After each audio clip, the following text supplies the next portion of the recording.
मी पाहिलेली पंढरपूरची वारी। यावर्षी कोणास ठाऊक विठू माऊलीने बोलवल्यामुळे मी पंढरपूरला जायचे ठरवले।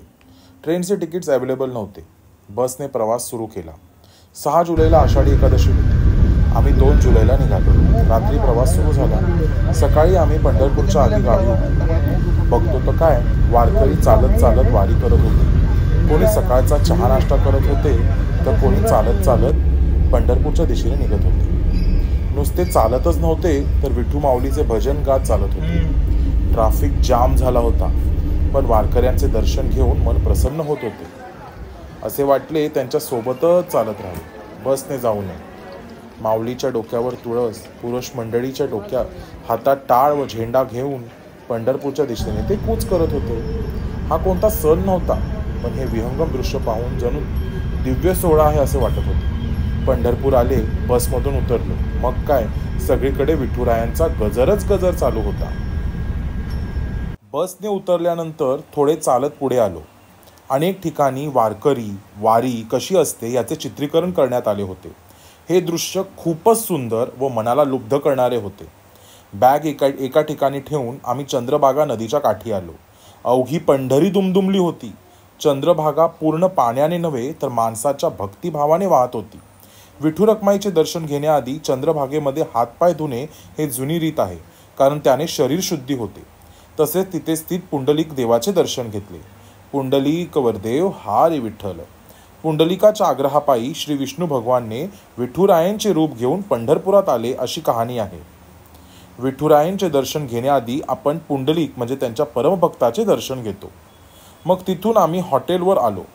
हॉटेल रूम्स अवेलेबल असणे ह्या काळात ही सगळ्यात मोठी गोष्ट होती। तिथून विठुरायांचे दर्शन किंवा त्यांचे मंदिर 5 मिनिटाच्या अंतरावर होते। त्यांचे दर्शन आम्हाला 2 ते 3 तासात मुखदर्शन झाले। तिथून मग आम्ही दुसऱ्या गोष्टी फिरण्यासाठी निघालो। पंढरपुरात विठू रखमाईंचे दर्शन झाल्यानंतर अनेक मंदिरे व स्थळे दर्शन करण्यासाठी आहेत। सर्वात पहिले आम्ही हॉटेलमध्ये जाऊन हलका फुलका नाश्ता केला। वडे चटणी, ओनियन उत्तप्पा खाल्ले। क्वांटिटी व टेस्ट खूप मस्त आहे। त्यानंतर मार्केट एक्सप्लोर केले। मुक्ताबाईंच्या मठात जाऊन दर्शन घेतले। 11 रुद्रमणी हनुमानाचे दर्शन घेतले। पंढरपुरात पावणाऱ्या गणपती बाप्पाचे सुद्धा दर्शन घेतले।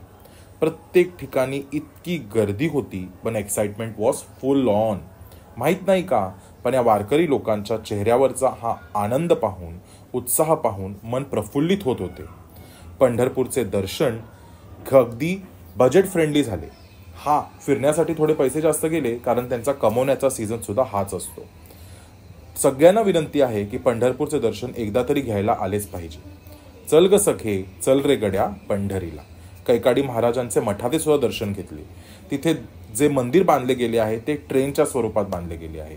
आणि दुसऱ्या दिवशी मग आम्ही थोडेसे 2 ते 3 किलोमीटर अंतरावर जाऊन मुक्ताबाई, त्यांची पहिली बालिका भक्त, ह्याचे सुद्धा दर्शन घेतले। तिचं जातं, तिने ज्या ठिकाणी भाकरी बनवली होती, तसे तिचा संसार। पंढरपूरची वारी, संतांच्या पालखीचा सोहळा आजही आपण डोळ्यांनी पाहू शकतो, ते केवळ धर्मरक्षक संभाजीराजेंमुळेच। मुघलांनी मराठ्यावर हल्ला करून आषाढी वारी बंद करण्याचा तोफ केला। सगळीच मंदिरे उद्ध्वस्त केली। तेव्हा संत तुकारामांचे चिरंजीव नारायण